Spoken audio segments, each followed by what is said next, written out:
Hey, what's up everyone? Today I'm showing you guys a review of the Crosman Pulse R76 submachine gun. So before we get to the gun itself, I'm going to show you guys what came in the package with it.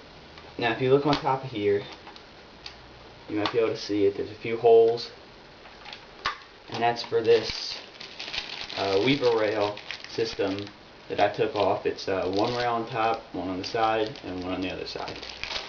I took it off though because it kind of gets in the way. I don't really put any scopes on it. You're also going to get this strap that hooks on up front over here and back here. These feel like pretty sturdy mounts. They probably would never break, but this strap is extremely small. I don't recommend using it. So get those two out of the picture. Another thing that comes with it is the standard battery charger.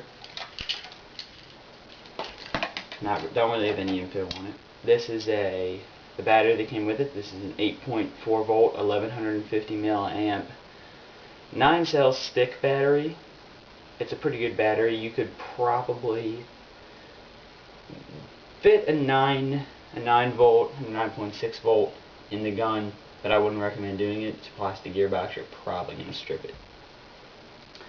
It also came with 500 Crosman .20 gram BBs. They were not bad at all. I used them. A 375 round high capacity metal AK magazine. And it also came with the gun itself, obviously. And the gun came folded up like this. It had the weaver rail on top, but I took it off, like I said. Unfold the stock by pressing this little button here. Now usually to get it to go from the back, it's going to have to give it a little wiggle, and then it'll go. Fold it up, and it clicks. To undo it, you're going to have to usually push it up a little bit higher, push the button, and then it will release like that.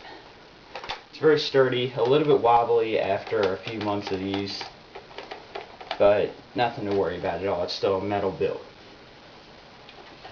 Now the magazine, like I said, is all metal. This whole body, in case you do not know, is all metal, except for obviously the tip on the barrel. The hand grips are covered with rubber, probably plastic underneath, not sure. And then the hand grip, which is probably about the same, plastic underneath, rubber on top. Now to put in the magazine, it's very easy. Put it in like that into the front, and then you click it in. It's very sturdy, a little bit wobbly to the side, I guess, but it's pretty solid. To release it, press the little button down towards the magazine, pull out the back first, and it's out. Over here, you pull this back. This is not with a blowback, unfortunately. And the hop up, I don't know if you guys can see this, is a little trigger right in there, right there. It kind of sounds cool though, just to let it go. Over here we have the safety. Put it over here in full auto, here for semi, and safe. It's a metal trigger. This little button back here, it usually pops off immediately when you press it. Once again, you can tell it's all metal. And in here is where the battery will go. If I could get the little cord out, which happened to go inside of the gun during last time I took the battery out. Well, I can't get it out, but when you hook it up, the battery slightly is gonna go inside. When it's in, it's gonna look, for the most part, like this. Just in like that, and then this will just go over top. This cord will obviously go inside because it's hooked up to the other end, which I cannot get out. Put the battery cover back on.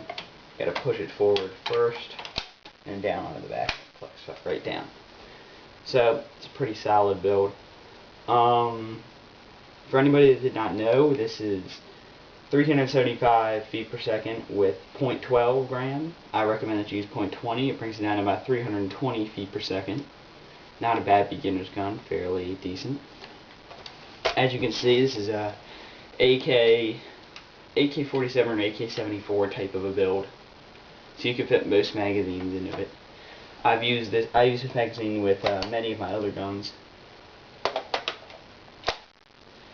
I'm not going to be able to do a shooting test with it because, to be perfectly honest, the gearbox in there is stripped out from heavy use, holding it down on full auto for about 10 or 15 seconds.